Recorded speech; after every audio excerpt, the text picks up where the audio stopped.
Hey, it's your old pal Slim, and this is 70mm Podcast for film fans just like you. With me, as always, is my close friend and artist, Danny Haas. Hello. And our close friend and movie insider, Protolexis. What I want to teat. What I want to teat. Every episode is connected to a theme for that month, and this time it's November, new movies, or just flat out new to us. We're continuing things with Raging Bull from Marty Scorsese, and you can use the chapters in your podcast app to skip right to that discussion. Mitchell, friend of ours from Letterboxd and Discord as well, left a review that I want to spotlight. Quote, Robert De Niro pouring a pitcher of ice water on his fat boner.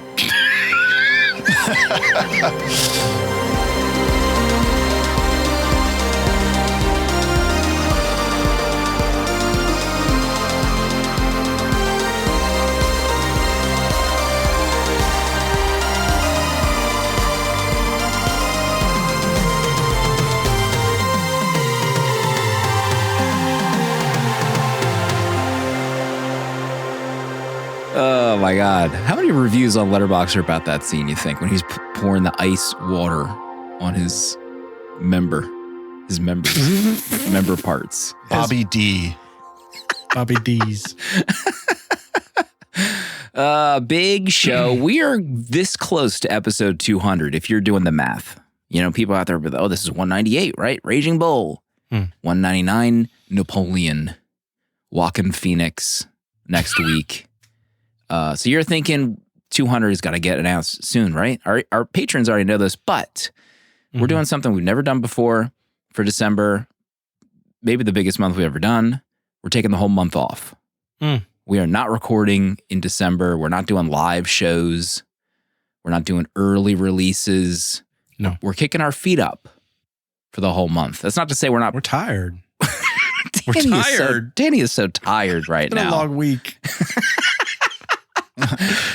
So first of all, yes, we're taking a break, but we will have episodes coming out in December. They'll be technically bonus episodes. They'll be shorter. They're not going to have like letters segments, and we've recorded them all already. They're all in the can. We did it. We were planning for the last few months. One of the episodes I feel like we recorded in August. I don't even remember what we recorded. I don't even remember. We'll check the tapes on that when we have to log these movies finally in December, but. Proto, how do you feel about taking a month off? The prep work involved is done. For you, anyway, the recording portion. Yeah. My portion is done. You guys still have a ton of work to do. I know. I've got to tell you. I haven't done a stitch of artwork. Christmas morning, I'm going to be firing up that laptop, editing while James opens his gifts. Pinging me for some artwork. But it feels great. It feels great to, of course, we would never go cold turkey. We just don't know how to leave our listeners high and dry. So we talked about taking a break. No one's pouring ice down our podcast pants. Indeed. We finish what we start. All right. We're pouring hot water down our boxers. Bobby D, okay? I will say the episodes that we've recorded have been incredible. I love the episodes. I love the discussions. People are not ready for what is happening in December, okay? You think we're recording like 20-minute eps for these bonus eps? No. Get out of here. Oh! I think the last one we recorded was an hour just on the movie. Yeah. Never been done. No one thought we could talk about a movie for an hour. I dare you to find another podcast that can talk about a movie for an hour.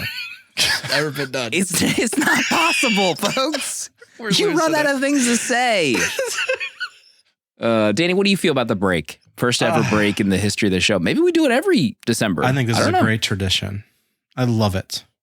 Mm-hmm. I don't know. I've added a lot more work I have to do to myself right now, but sorry, Casey, in advance. I'm excited because I think we've picked some great movies. Oh my God. We really did. Just clip this out, folks. People are not ready for what's coming in December. Christmas in December, by the way, is the theme. I just completely skipped over the theme. It's a great theme. It's a perfect day. It was Proto's idea. So every Monday, it'll Merry be a surprise episode. We're not even going to release those early to patrons. It'll be a shock drop at 1 a.m. Eastern time every Monday. And I hope people enjoy what we have in store. I certainly will. Let's say hello to some patrons joined this week at patreon.com/70mm, which, by the way, we're Patreon ambassadors. What the? Did I tell you I got a Patreon hoodie? There's 3 of us, Patreon. Does it have the new logo? It's my email on the contact form, so I'm the only one that got the hoodie. But it feels great, though. Is it the kidney bean logo? It's not the new logo. It's the old logo. It's jet black. Dang. And the logo is like matte black. Oh. Yeah, it's very nice. Maybe we can ship it around. We can spend a few months We'll with it. send it to each other? Okay. Yeah. Please wash it. So Frazier, Robin, Hayden, Eduardo, and Cadman all joined this past week, got access to the VHS Village Discord, where our friend Dave in the Discord has set up some watch-alongs during the month of December. If people are looking for something to do Thursday nights when we record, there's still plenty to do with friends, fellow movie friends. Mm-hmm. And we just released our Blue Valentine episode to patrons, our 50th episode. What a banger for patrons. Yeah. The Gosling. Proto's favorite actor of the year. Sad white boys rise up. Sad white boy month here. Actually, I guess that's every month. So that's that. Danny, did you watch any movies this week? I believe I logged one movie, but I did want to bring up with at least both of you. I started the 3 eps of the Monarch TV show on Apple TV Plus. I don't know if either of you have started it. It's tying into the legendary pictures, movies of Kong and Godzilla and Kong vs. Godzilla. So I've been really enjoying it. It's Kurt Russell and his son is in it. They actually play the same character, future and past versions of themselves. And it kind of follows the events of Godzilla attacking San Francisco and the fallout of that with one of the characters. And then it cuts back further. It even has a moment with some stuff on Kong Skull Island. So it's showing the beginnings of Monarch as a company and telling that kind of story as well. I've been really enjoying it. I think Apple put at least a good amount of money into it where it looks great. Some great shots of Godzilla, and it's just been a cool story. I like the behind the scenes, the building of this Monarch company. Mm-hmm. You've been quietly building up your Apple Plus shill factor. It's like the one remaining streaming service you still have. Yeah, it's close to being the last standing. Also watching the new season of For All Mankind. It's dropping every week now. I'm fully caught up, so I've been enjoying that. Season 4. And then last night we logged a movie. I think I'm going to just officially say it's a new tradition for us to watch Tick, Tick, Boom Thanksgiving night. Casey and I watched it. Definitely going to be, it's always a yearly watch for us, but it's fun to watch it on Thanksgiving. All the feelings. I started watching that Godzilla show. You did? I didn't realize there was a third. I didn't realize there was a third episode that it just dropped today or something. It was weird because they released 2 and then the third one came out, I think, Wednesday. Oh. I think it's a Wednesday release show. Mm-hmm. I'm not ready to reveal what the show is yet, but I did recently start a show that has a few seasons out, and I've been binging it hard. You liking it? Very hard. Whatever it is. I am liking it. I can't wait to talk about it with my friends. Oh, nice. But it's not safe to. You know this. It's not safe to tell people you started a show that has a few seasons out. I agree. It's if you're listening right now and you're thinking about doing that, keep it to yourself. Yeah. Until you caught up or you stop watching. Yeah. Or just always keep it to yourself. Never tell anyone. You don't want to let people know that you've quit a show they love. Save it till it's safe. There's nothing worse than telling people you start a show and then they blab about like one season sucking or just keep going through this season. Oh, wait till you. Wait till you see this moment. Wait till you. Just wait till you. I was weeping. So I'm very close to being able to reveal maybe next week. Okay. Maybe it happens in December and I never reveal it on the show because we're not recording new episodes in December. It's a dream. Or did you watch anything? Well, if we're talking about TV, let's talk about I'd like to mention a show I started watching. There's the new Nathan Fielder show on Paramount Plus via Showtime. God. The Curse. Yeah. You liking it? The Curse. Starring Nathan Fielder and Emma Stone and Your boy. Ben Safdie. Ben Safdie is in it. Oh, I didn't know that. Yeah. Where does this guy get off? He's wild in the show. And you know what? When I was thinking about the show of like what to describe, it's only 3 episodes out so far, but on paper, the show misses on every mark almost. It's like, what is this show about? I couldn't tell you where it's going. I have no idea. If I described it, you'd probably think it sounds boring and stupid. But I'm like riveted by the show. Nathan Fielder, just The God. just in the scene moments. Emma Stone is also amazing. I think it has just like amazing acting and just this like, it's like on edge of like weirdness where you don't know if you're like watching a comedy or like a horror. Oh gosh. And it doesn't ever like let you in as to what's happening. So I'm really enjoying the show so far. I didn't watch the what was the other? I watched. You didn't watch The Rehearsal? I think I watched like a little. I think I watched the first You episode gotta of keep it that. to yourself. Oh, please. I should have Keep it kept to it to yourself. myself. Yep. Rule number 1. He's already went back on the rules. I love The Rehearsal. The Rehearsal was the first Nathan Fielder anything I think I watched. And then I went back to Nathan For You, which is on Max or was. It's all good, baby. Really? It's all good. I mean, if you're into the kind of like stunted, weird, cringy moments in The Curse, the Nathan For You is all good. Same It's with for The you. Rehearsal. I didn't realize it was going to be so Nathan Fieldery. Like I know he was in it. I didn't realize he was kind of like also overseeing it, and it was going to kind of look almost like one of his previous shows, but different somehow still. So yeah, very good. Yeah. So that's what I've been up to. Wow, not a lot of movie talk this week. What's Thanksgiving week? Yeah, Busy week. Safe space. I think it was like Monday or Tuesday. Danny's like, FYI, I don't think I can record Thursday. And then I was like, oh God, Thanksgiving is this week. I had no idea we were There's a like, holiday. Too busy planning December. we've been planning a lot. All right, folks. What did I watch? I did watch the RoboDoc, Oh, the yeah. creation of RoboCop, the movie, this documentary that was kickstarted like in 2016. It finally came out. It's 4 hours long on the making of RoboCop. They get everybody, every living person that I'm aware of was able to be interviewed for this miniseries. It's amazing. There's no need for any more documentaries about RoboCop. This is it. Like you're never gonna find out something new. They covered everything. Wow. I was pretty shocked. Peter Weller is in it. Everyone's in it. But Proto, I think I went to their Kickstarter and they mentioned the Hellraiser 9 hours. So I think it might be the same production company. Oh, wow. You talked about watching like a 9-hour Hellraiser 1 and 2 doc. Yeah. Unproduced 9-hour. Maybe that was their first project or they had a different creative team behind it because this one felt like it was pretty good, pretty well done. How long was this one? This one was 4 episodes, so 4 hours. Oh, okay. They did Wow. episodes. Yeah, they did. That's They had smart. a lot of good stuff in there that I kind of wasn't aware of. So there was a clip floating around online of a story about like Peter Weller and his need for Oreos. Yeah, What? So that was a real thing. that's a real thing from the doc. That was in episode 4. That was the like, what do they call weapons specialist, weapons master? That dude who was telling that story was the guy who was responsible for all the guns on set. So he was kind of like always there. Huh. And in like episode 1 or 2, it's revealed that Peter Weller preferred to be called Robo or Murphy when he's in the suit.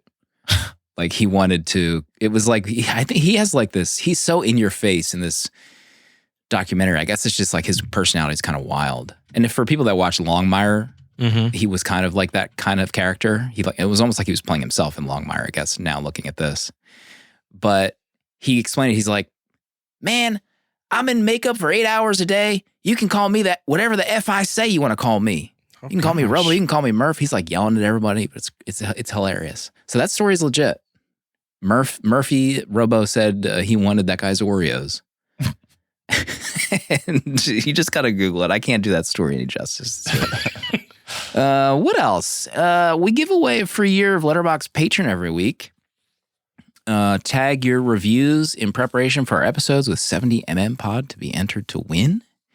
I saw some tweets. People were bummed that I mentioned, they missed the Letterboxd sale. We did the Letterboxd annual sale early this year. Disclaimer, I'm a Letterboxd employee. But for those unaware, we have a code on our website, 70mm Pod, to get 20% off all year round. FYI, if you subscribe on the web.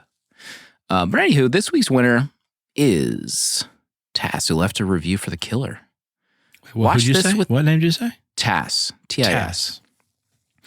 3.5 stars for The Killer. Watch this with my son. He fell asleep. I liked it, though. Fassbender looked amazing. What a body. Mm-hmm. Solid 3.5 stars.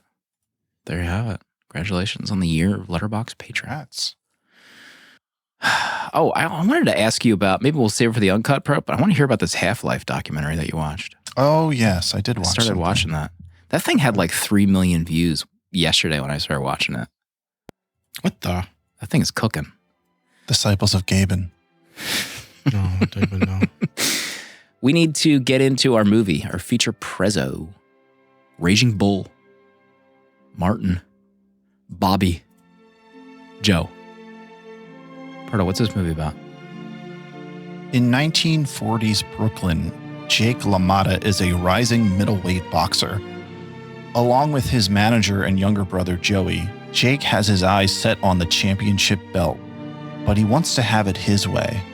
After refusing the mob for years, Jake finally relents and is given his chance for the belt. Succeeding in all his goals, Jake is still deeply dissatisfied and not trusting of his wife or brother, and drives a wedge in all his relationships. Retiring to Miami and opening a club, Jake eventually loses everything he has and does time in prison. After doing time, Jake takes the stage as a comedian where the laughs are not so much for the humor, but for pity. Raging Bull.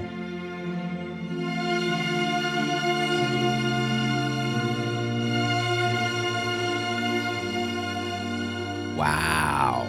Dang, that was good. Just cut right through this movie with a knife, Pardo did in that synop. We go around the room. Every host jots down 3 things. We'll end with our Letterboxd rating. But quick question, Pardo, do you remember your first Martin Scorsese movie? Oh, man. Oh, my first Martin Scorsese. That's a early tough question. memories. One sec. Let's take a look at the. Oh, I think we talked about this during the Killers of the Flower Moon. I think it might have been Shutter Island. Oh, that's right. Ooh. Yeah, I think I saw that in theater. I think that was my first. Oh wait, you know what? I saw The Aviator. The Aviator. So it must That was have been almost, The I think, Aviator. did you suggest us to do The Aviator, or was that The Master at one point in the past? Both those posters kind of look the same. I'd love to do The Master. It was probably that. I'd have to go back to listen to our Casino app, but I feel like Casino and Goodfellas are probably one of those two were my first. What about you, Danny? I saw The Departed before anything else. The Departed. I don't know when. Actually, I can't remember the first time I saw Goodfellas. Goodfellas feels like it, but I can't place it. So I'm going to say The Departed was probably my first Scorsese. Oh, you know what? No. Let it out. Let the truth out, finally. It's Gangs in New York. I saw Gangs in New York before that. Oh, Gangs in New York. I remember following his filmography when that was coming out, and it was like, Gangs in New York finally coming out after all these years. Mm-hmm. His masterpiece. His coup de grace. I DNF'd Gangs of New York. Did you? I don't know. But never went back? You never finished it? Never went You back. never got to Bono singing the high notes at the end of that movie. Jeez. We don't have this Jesus sphere wept. without Gangs of New York. Oh my God. There was something else I was going to say about. Say it. Oh, so this is I think we all watched the 4K Criterion disc. This got like a snazzy Criterion release. It's not a 4K that you can just kind of rent on Amazon. If you want to watch the 4K, it's just Criterion that I'm aware of. So I had to head over to my local Barnes & Noble to to find this. You had problems. I did have problems. I couldn't find the freaking disc. I checked the inventory before I left. I had to drive over to Plymouth Meeting, Pennsylvania. Mm-hmm. Plymouth Meeting, Army Rise Up. It exists. And it's a huge Barnes & Noble. First of all, I don't know how Barnes & Noble makes any money. It's got to be, I know they're on the upswing. This new CEO is pulling it out. They're killing it. I would love to open their books. There's a whole... and see how they make money. Read about it. Shorting themselves. It's got to be. They're shorting the dip at Barnes & Noble. But anyway, this place is huge. It's gigantic. It's a standalone Barnes & Noble. It's like the size of a Best Buy. Goodness. And those are pretty big. Is it 2-story? It could be if they wanted to. Oh. So I had to go into this movies and music section. Gigantic section. Mm-hmm. I'm like, what is going on here? This place blew my mind. It's like a mecca. It is. And they only had one employee working the whole floor that afternoon. Makes sense. So I'm looking for the disc and I can only see the Blu-ray and I have no idea where this 4K. Eventually I did find the 4K section. They had a 4K end cap. So I did get the disc. It was going to be a close call because if Amazon couldn't deliver it in time, Best Buy out. I had to go to Barnes & Noble. So thank God that there's a physical presence of Barnes & Noble. You know? Doing something right. Who wants to start first? Farty, you want to lead our discussion off? Sure. For Raging Bull, what's at the top of your list that you notated while you were watching? The top of my list, and I think this is probably one of the main things with a lot of people, Let it out. is just how unlikable Jake LaMotta, the character, is in this movie. Mm-hmm. And not just one aspect. It's like his personality, professionally, socially, relationally with anyone. Mm-hmm. He's like a pariah to everybody. And I think that's kind of, it's really made clear by the end of the movie because he has no friends to the point where even his own brother wants nothing to do with him. His wife leaves him. But I was struggling watching this to almost like stay interested in what was happening because he is so Insufferable. Insufferable. Yeah. Just as it's unfolding. And I think it does a great job of like letting you know immediately at the beginning of the movie with the scene where his first wife is making the steak for him. Oh my gosh. And just like the most insane, irrational, idiotic conversation that he's having with her over someone who's making him a steak. It just like really sets the movie up for like who this guy is throughout the whole picture. Yeah, that was one of my top 3 also. My note is, dang, Jake sucks. Like, it's just the whole movie. I'm waiting for some kind of like wake up call or something where, I don't know, he does something like good or, he has success. Like later in the movie when the camera crew interviews him and he says he's going to retire, he's put on weight. He has like all these cars. He's got this big ass house.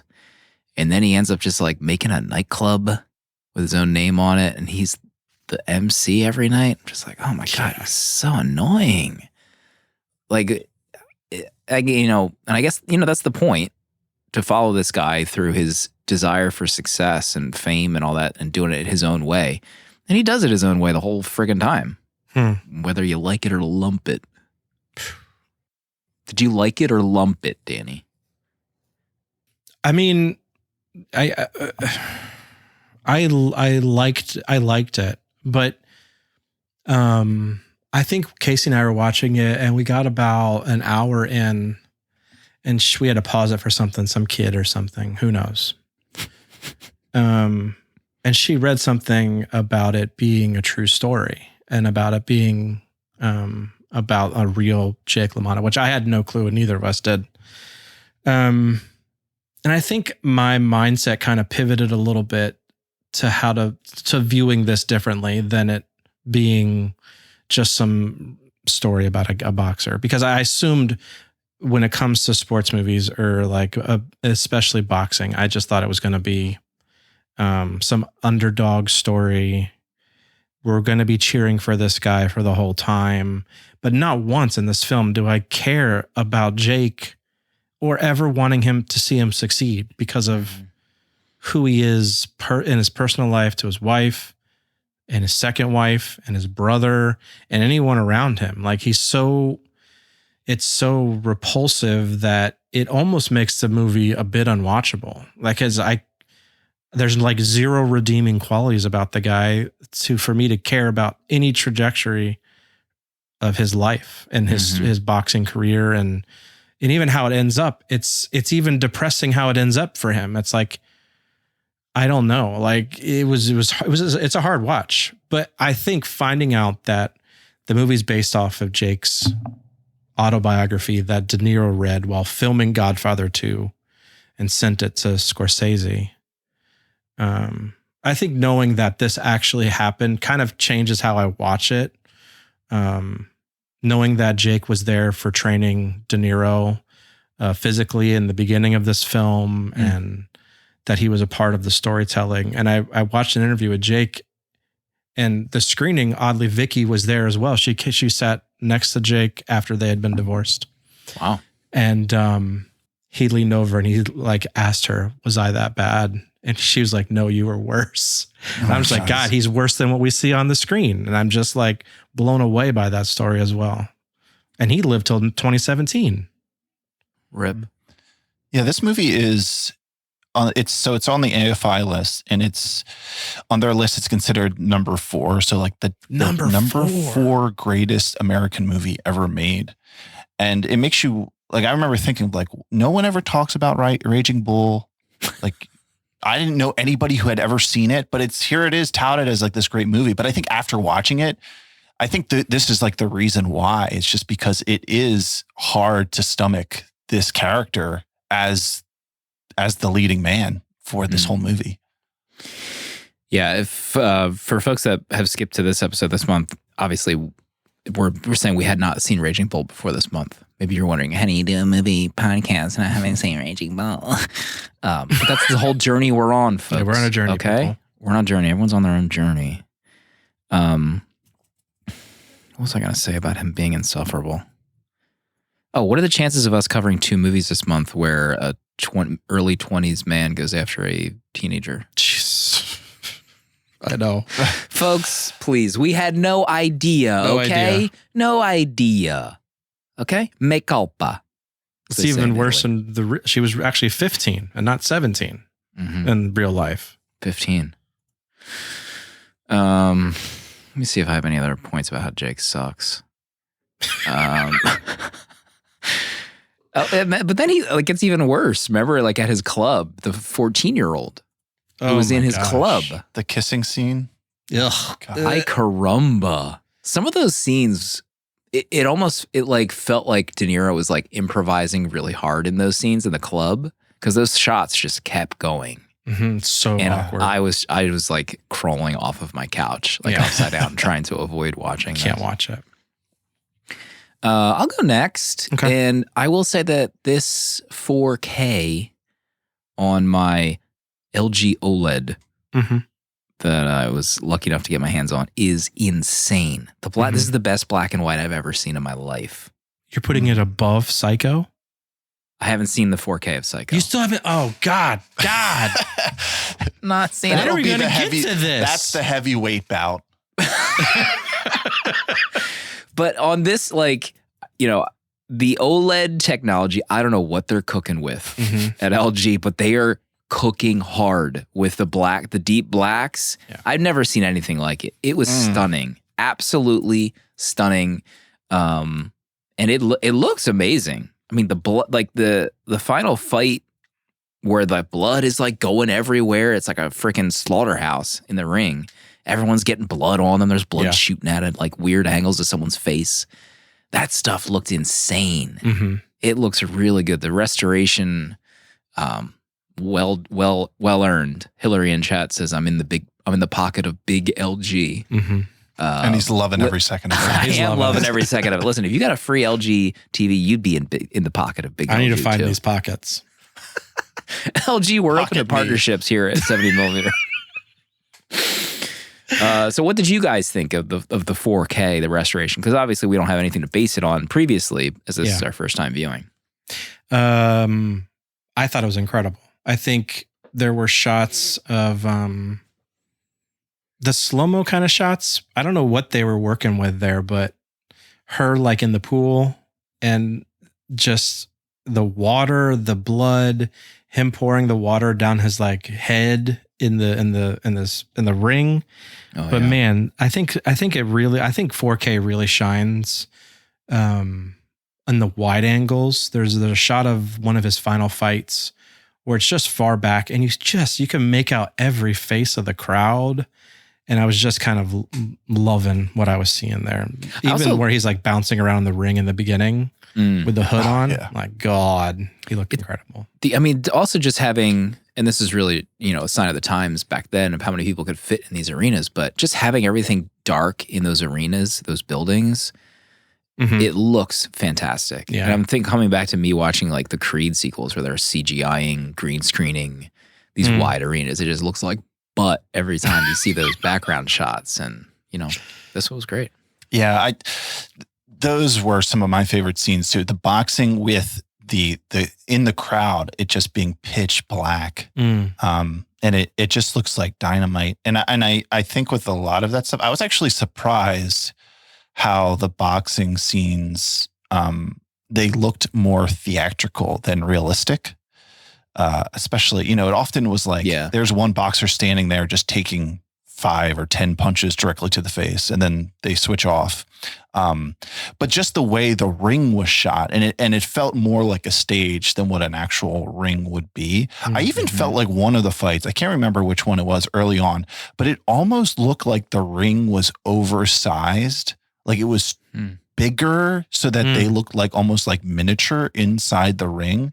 And I couldn't tell if like maybe this is how the rings looked in like the 1940s or what, but it kind of looked like it might have just played into that like theatrical feel.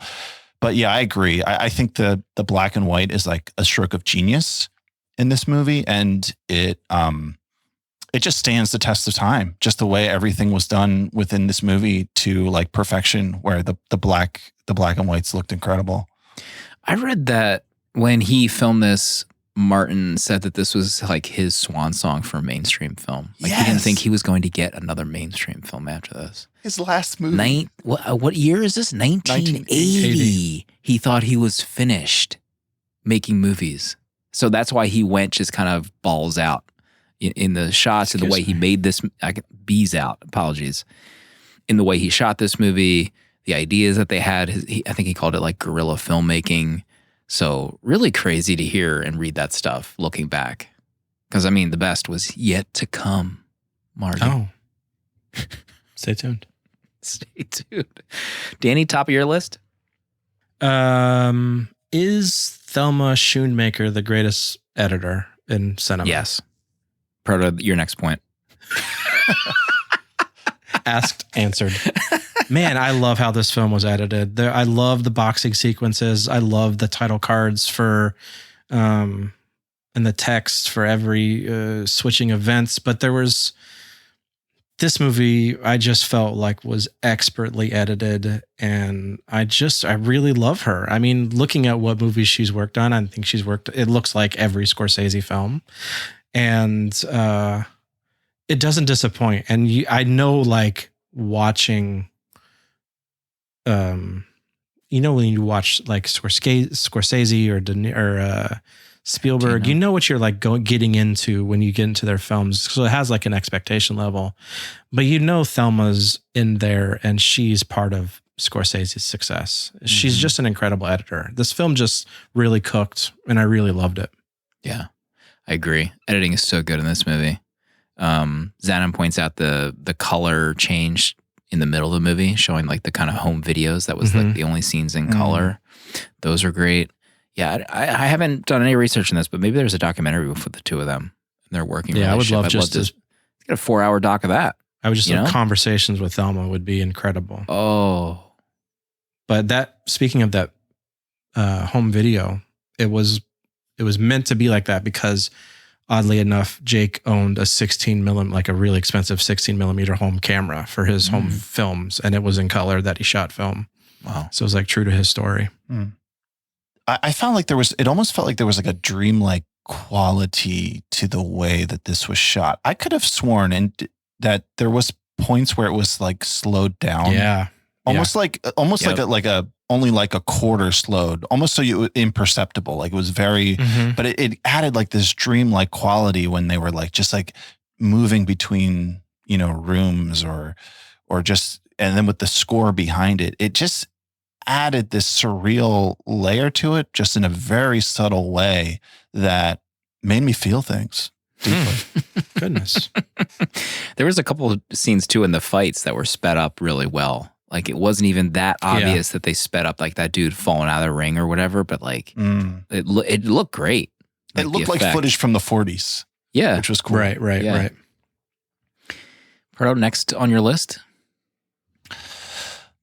Next on my list, so later in the movie, he goes to Miami, he loses everything. He gets confronted by agents from the DA about having having underage girls in his club and sending them off with men, and he gets convicted and spends time in prison. And there's this prison scene where he's in like Texas. I think it's at Texas, or no, I guess it's Miami. Miami prison. These two guys throwing him into like an isolation cell. And then he has this moment in the cell, and I felt like that this scene was just like De Niro was off his rocker in this scene of him, kind of like it felt like a culmination of the rest of the movie where Jake. I mean, the psyche of this guy of like, here's a guy who succeeds at like everything in his life and is still pissed off for like God knows what reason. Like what is going on inside of this guy. And he would take it out on the people around him. If it's his brother, if it's coworkers, if it's his wife, anybody who is near him. And then here's this moment where there's no one else but him. Like he's just stuck in his cell. Like there's nothing he can do. And he just beats on the wall.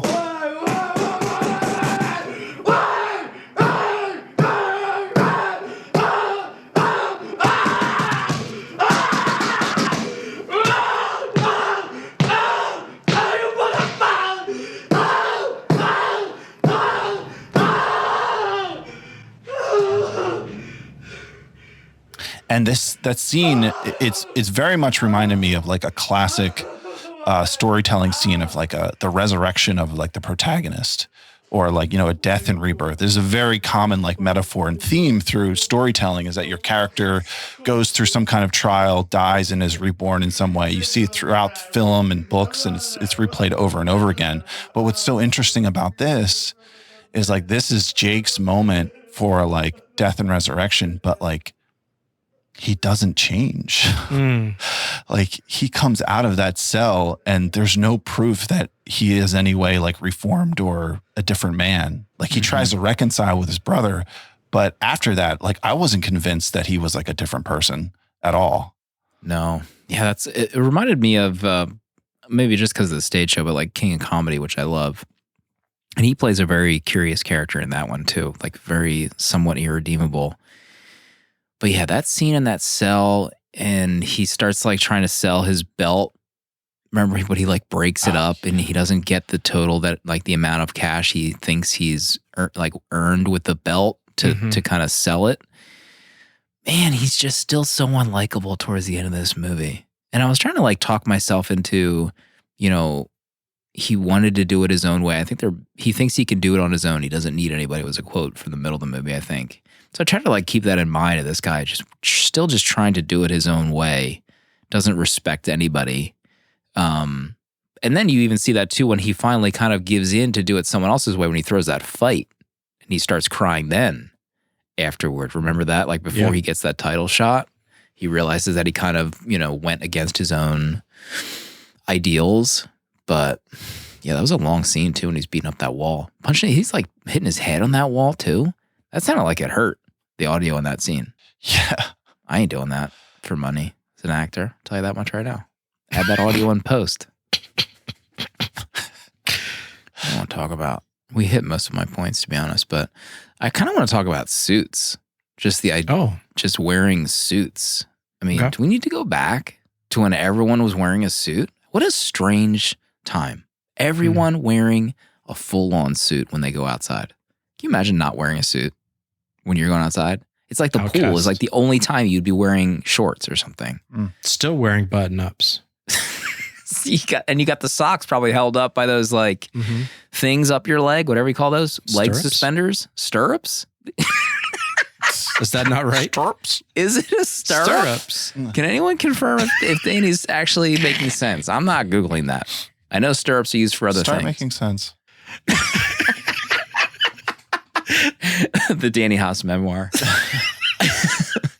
But all that to say is I love the look. I love the look of everyone's style. This is kind of also just in general with Martin's movies where everyone just looks fantastic wearing these suits. The gangsters coming and going. They're spending cash. Everyone looks great. Everyone looks great in this movie. That's my main point. Yeah. Yeah. I think the suits, I don't think suits then would be as uncomfortable as suits now. Like now we have like fitted. The style's like, yeah, it's like a fitted suit. It's like you feel every crease and every part of your body. Whereas then you could tell like there was room to breathe. Like there was room in the pants. There was room in the jackets. You know, it actually looks pretty cozy. Yeah.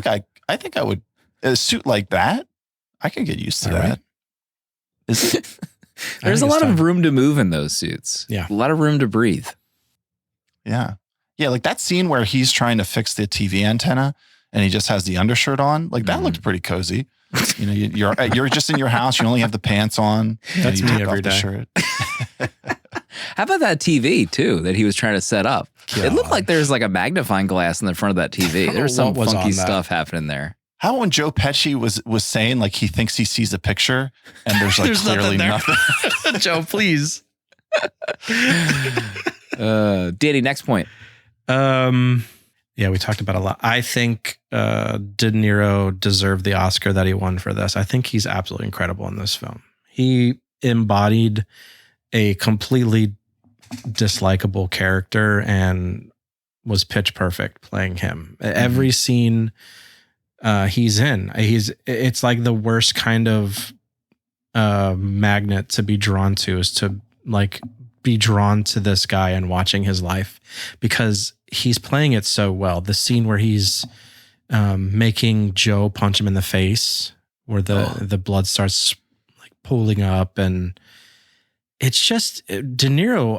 I honestly, I don't know what I expected with this film. I expected like a Rocky feel good story of, you know, the underdog coming up and cheering for him. And I also expected De Niro to just be kind of this big caricature that we kind of see of De Niro nowadays. But I kind of was lost in his performance. I think he's incredible in this film. All the way. I mean, the boxing scenes, he looks incredible. Him gaining all that weight in the end is just some great stuff. I mean, I think De Niro, this might be it could be my favorite De Niro performance. I think he's incredible in this film. Oh, wow. He really is incredible. Pesci's great too. I think I was also reading that this was like his breakout role, you know, his like big mainstream arrival. Really, this was? Yeah, I think he had maybe like 2 credits beforehand, but like this was the big one. Yeah, De Niro, the scene, well, that TV antenna scene and him trying to get it out of his brother that he slept with his wife. Yeah. And then, you know, him going and confronting Vicky about it. Oh God. Just the way he is so persistent and so like ignorant and like just insistent in those scenes, and then like going to the house and you're like, oh my God, what's about to happen here? Yeah. And it all happens. Yeah. You know, like the worst case scenario happens. Like, and when he's fixing the antenna and he's like, if I find out, you know, that you're lying, I'm going to kill somebody. I was like, I guess this character is going to kill somebody in this movie because you totally believe him in that scene. I thought she broke her back when she fell on Joe Pesci, who was like passed out in his own house after he got beat up. Yeah. She falls so awkwardly on like his foot. I could have sworn I was like, oh my God, does she just become paralyzed or is dead? I kept Sicko. getting scared just watching it for the actual actress because De Niro is like, I mean, I'm sitting there believing he's actually hitting her in the face. Like it's scaring me how real it looks. And I don't want to like Google and find a story where she's talking about how terrible filming was because she was really getting beat up because it looks like, it's not passionate, but I guess that's the word I'm looking for. It's just very, I mean, his raging bull. I mean, you're right, Preto. When he's doing that TV fixing and he just goes off the rails, God, it's so hard to watch. There was a scene with them earlier, I think before this, when they're talking about him like he needs to gain weight to become, go up a weight class. I had to send a DM because my 4K disc on my Xbox Series X was dumping. Yeah. Like stuttering. It was like not capable of showing me that scene. Like I had to fast forward it after a few minutes. So I messaged, and Danny, you said you had the similar thing on your Xbox. But also in the same exact scene as you. That's what's also really weird. The exact scene you're talking about is when my 4K disc took a dump on my Xbox. And Proto, you didn't use Xbox, so you didn't see a problem. No, I didn't notice anything like that. I wonder what it could be because it didn't last for me. Obviously, I finished the film, but I have no idea what happened in that scene. It totally chunks up. It looks like the internet takes a dive, but we're not streaming it. No, support physical. It's really media. weird. Yeah, to a degree, I guess. Proto, final point. I really was struck by his transformation at the end. That scene of him doing his MC bit in the club. I love that scene. I thought the transformation that De Niro does in this movie is pretty incredible. And Slim, earlier you mentioned King of Comedy. King of Comedy came out 2 years after this. As a film viewer, like what whiplash to see De Niro as Jake LaMotta and then 2 years later see him as that role in King of Comedy. Like people must have been like just like pouring ice down their pants to stay under control. Like the range on this guy is something else. Yeah. I love that. Also like the final scene of him, preparing for his comedy bit. And I didn't really even put this together until that scene. But so he does a line reading from On the Waterfront, or he kind of like goes over like the major points in On the Waterfront. And I had watched On the Waterfront for my AFI journey. And then I was thinking about that movie, and it's kind of crazy that On the Waterfront is like the complete inverse of this entire movie. Right. And of course this is a true story, so it's not based on that. But then also I'm sure that Jake LaMotta saw, On the Waterfront, and he's comparing it to his own life. But it's so odd that he would repeat those scenes, because the Marlon Brando character is like everything that Jake LaMotta isn't. So I felt kind of like gobsmacked by that scene of just what the psyche was of this guy, and to do that, and like what he was even thinking in that moment. Did he see himself as like a hero of some kind? Right. After all this, was he capable of like reflecting on his life choices, and like did he change? I mean, he wrote a memoir, and like if this was in his memoir, and then he was assisting Scorsese and Robert De Niro during the production, and he was okay with this. Like this has to be a clear depiction, right? So he has some kind of reflective moments in it. But I just found that so interesting as a comparison piece to like watch this, and then like to watch like On the Waterfront. Like this would be a very interesting double feature of just like how these movies correlate in like opposite ways. Sounds like this movie just went up a star for Proto. Just hearing that depiction. Wow. We kind of went through everything that I had in my top 3. Some great lines from Vicky. She says, "Order me a cheeseburger." Says Shoffley. Order me a cheeseburger. Order me a cheeseburger. De Niro saying, "Come here, come here." think it was him. Also, when he's showing her around his apartment or house or whatever, he's like pointing out things. He's like, there's the living room. Mm-hmm. There's a dining room. That's a bird. He points out the bird cage. That's a bird. Okay, we get it. Also, he takes her to the house. Like, I mean, his wife, she's getting, I would assume, milk from a market. She could be back at any moment. I don't even know what's going on. Right? I think he said that was his dad's place. Yeah, that was his dad's. Oh, yeah, you're right. Oh. So His dad could be back any moment. Okay. I thought that was the wife. My Xbox probably shit the bed during that line reading, so I don't even hear that. POS. Danny, final point. We've covered pretty much everything. I think Joe Pesci was awesome in this. I really liked him. It's hard to not like Joe. I think he's just kind of an endearing character. I wrote in my review, my snarky review, just imagine getting your ass kicked by Joe Pesci because he like takes him to the cleaners in that club. Yeah. That one tool bag. And then he beats him with the like stanchion and then the car door on his head. I'm like, good Lord. Stirrups. All he has to do is like push Joe over. Like, what are we doing? Yeah. Anyway, my other notes, Thelma did win the Oscar for editing for this. So Queen. She's the queen. Yeah, that's, you never got me down, Ray. I loved that line. Oh, yeah, that was good. His face Yeah, I was like just that. pummeled. My God, the blood. You can't even see out of his eyeballs. He's You never gone. got me down, right? It's like a Gallagher concert in that front row with blood. Yeah. That, I mean, I'm out of everything. Give us the rating. I'm at 4 stars. I really liked it. It's very hard for me to love this movie because of the story itself. But I think everyone is pretty great in their roles. Thelma, Scorsese, Joe, Robert. I mean, they're just all top of their game. I do think this is one of my favorite De Niro roles. I hate boxing. That's my problem also. It's a I sickening just sport. despise watching it. I Sickening. don't enjoy it.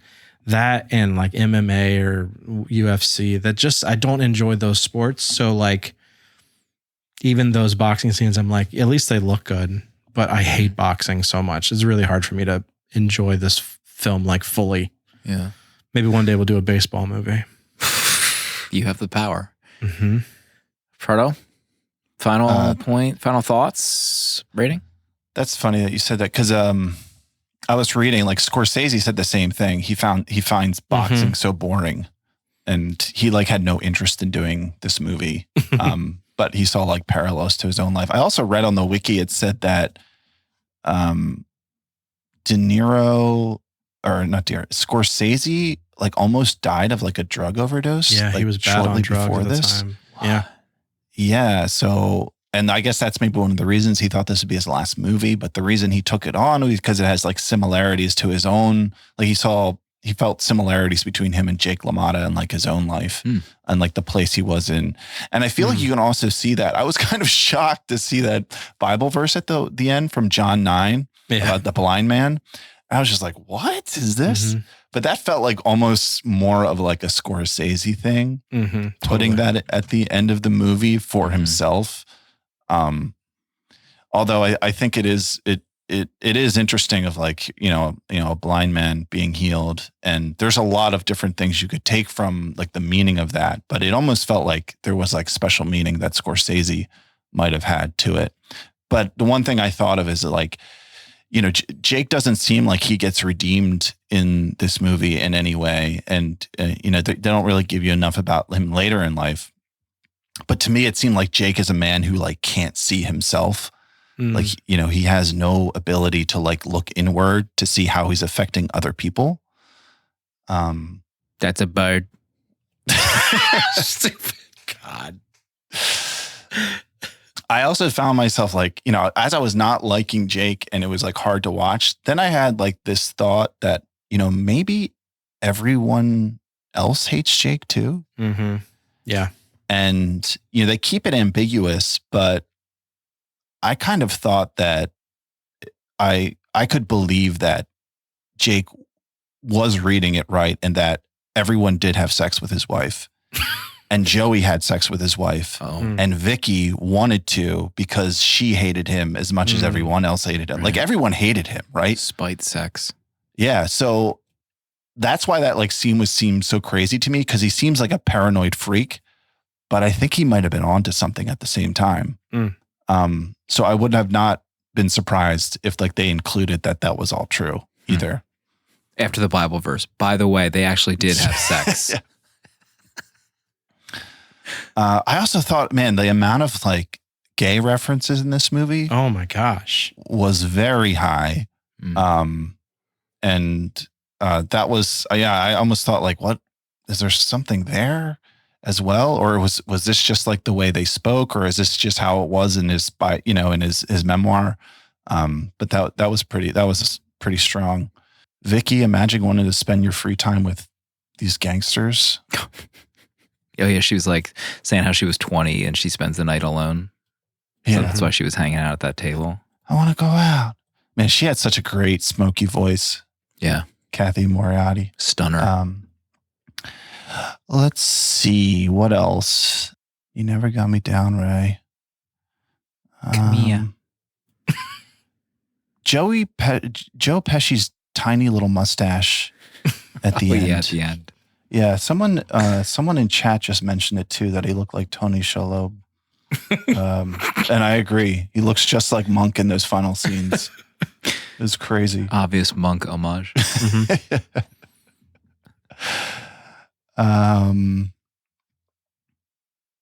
Oh, the score. We didn't really talk about the main theme. I really like that piece. Mm-hmm. It reminded me a lot of, actually, it sounded like Over the Rainbow. Right? That's exactly what it sounded like to me too. Mm-hmm. Yeah, it was like It was the beginning of it. Yeah, the beginning, and then it like took a left turn at the second half of it. Yes. Yeah, I totally heard that too. But I think it's such like it was like the perfect tone for this movie, kind of like bittersweet kind of melody for it, especially at the opening of the movie. I think that opening shot with him, that slow-mo of him preparing in the ring was Oh my awesome. gosh. But I'm at 4 stars as well. I found like it was kind of a hard hurdle to overcome, just this character and how much I disliked watching him the whole movie. Mm-hmm. But man, you got to give it to just Scorsese and De Niro and Pesci and really everybody. There's just so many great performances, and the movie looks incredible that it is. I think it's a boxing classic. It's pretty crazy that De Niro like gained the weight for those scenes, 60 pounds. They said they like stopped filming but paid everyone while he went to like Italy for a few months to go stuff his face. What? Also, I read that Scorsese sped up the time for filming to get him to lose the weight, because they said that he was had a lot of like health issues getting that big that fast. Sheesh. They're worried Is this about where Christian Bale learned it from? Is this the key? Christian Bale is a Raging Bull homage. His entire existence. Joe Pesci's hair is insane in this movie. Absolutely wild. Not a comb in sight. They didn't have combs back then. Or they were a luxury, baby. Pouring cold water on his weenie. God. One of my notes. Love the bloody fights. They're They're so pretty over bloody. the top. Very Scorsese.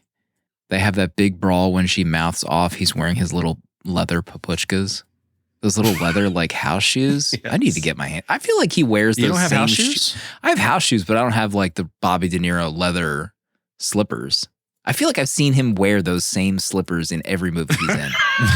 It's like he wears his own or something. I respect it. They just feel like the older dad's slippers from the 50s for sure. Are we getting 70mm slippers? Oh my God. I think it's time. We need to take this offline. We Yeah. need to figure this out. Get some DMs flying. The old Kleenex logo in his dressing room at the end on that box of tissues. Yes. That was dynamite. Yes. His grin when he meets Vicky for the first time outside of the pool. He has the biggest shit-eating grin coming out of that car up to her. Oh my God. Why are people paying money to see his act in 1964?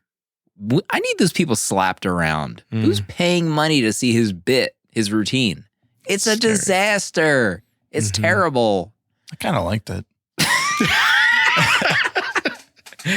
I'm at 3.5 stars for Raging Bull. Wow. I thought visuals were amazing, but the hype train, Proto says no one talks about Raging Bull. I've heard about Raging Bull forever. People jaying in their shorts about Raging Bull. I just couldn't get into it for this viewing. Yeah, I don't know. Everything was, Bobby, Joey, great. Visuals, Thelma, amazing. But other than that, I'm just like, this guy sucks. And I get that's the point, but actually, you could probably just say the same exact thing I said about Killers of the Flower Moon. Yeah. So 2 3.5 star reviews for Marty in 1 month. Sorry, everybody. At least we have Casino. We'll always have Casino. Mm-hmm. If you want to give us feedback, you can do so at 70mmpod@gmail.com. And our boy is back. He's trying to continue the streak. Let's see if he does it. What's up, 70mm? It's your friend Chev from Canada. Sorry for spamming your inbox lately, but couldn't resist sharing some thoughts on Raging Bull.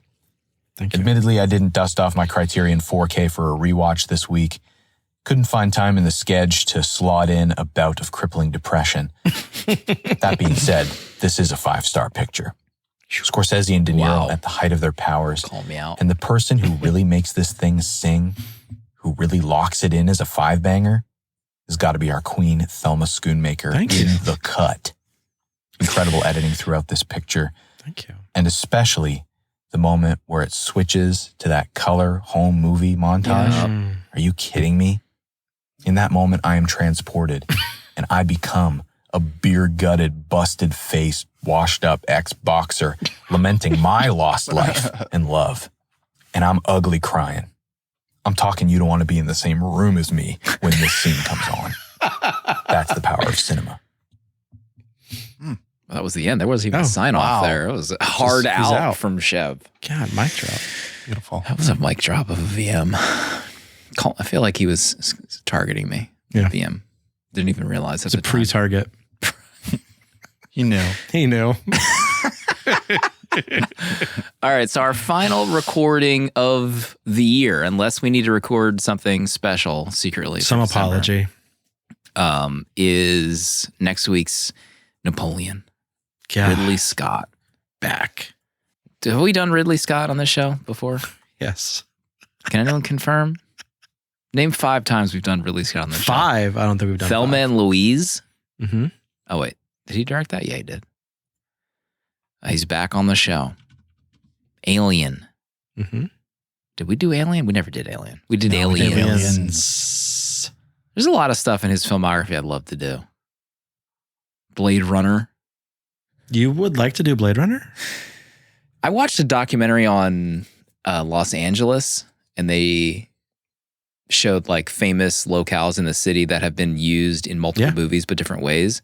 And they'd show us a scene, and then they showed Blade Runner, Ridley Scott. It's insane what they were able to do with the locations in that movie. It's like, oh my God, I need to watch this again. Yeah. To watch it again. Yeah. Anyway, we're not doing that. We're doing Napoleon next week. Joaquin Phoenix, Proto, your boy. Hot off the heels of Joker.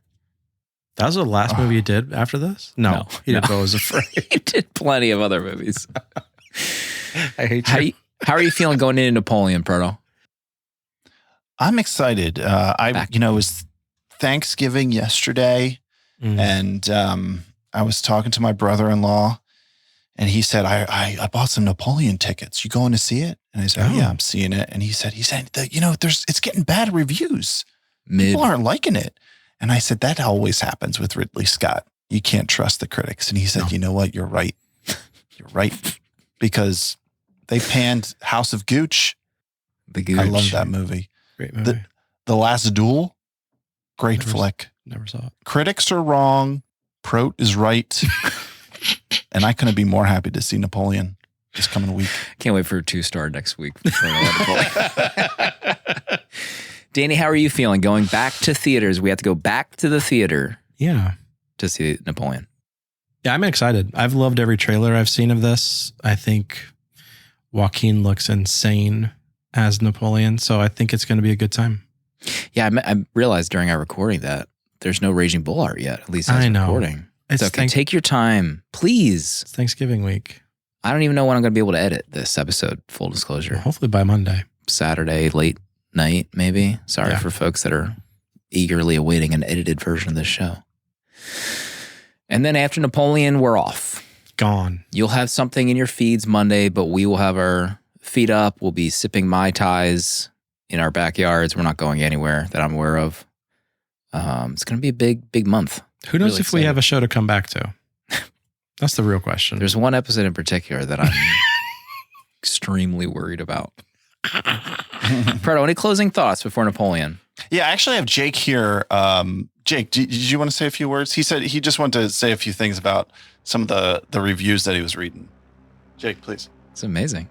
Reading these reviews. People saying I'm a small man. Saying I'm a small man, smaller than most. That's not fair, though. That's not fair. All of us men, we're about the same size, give or take 6 inches. Come on. Come on. What, you heard that one before? Come on. All right, he just walked away. Thank you, Jake. Wow. I don't know how he does it. I don't know how Proto does it. We'll see who he wrangles next week for Napoleon.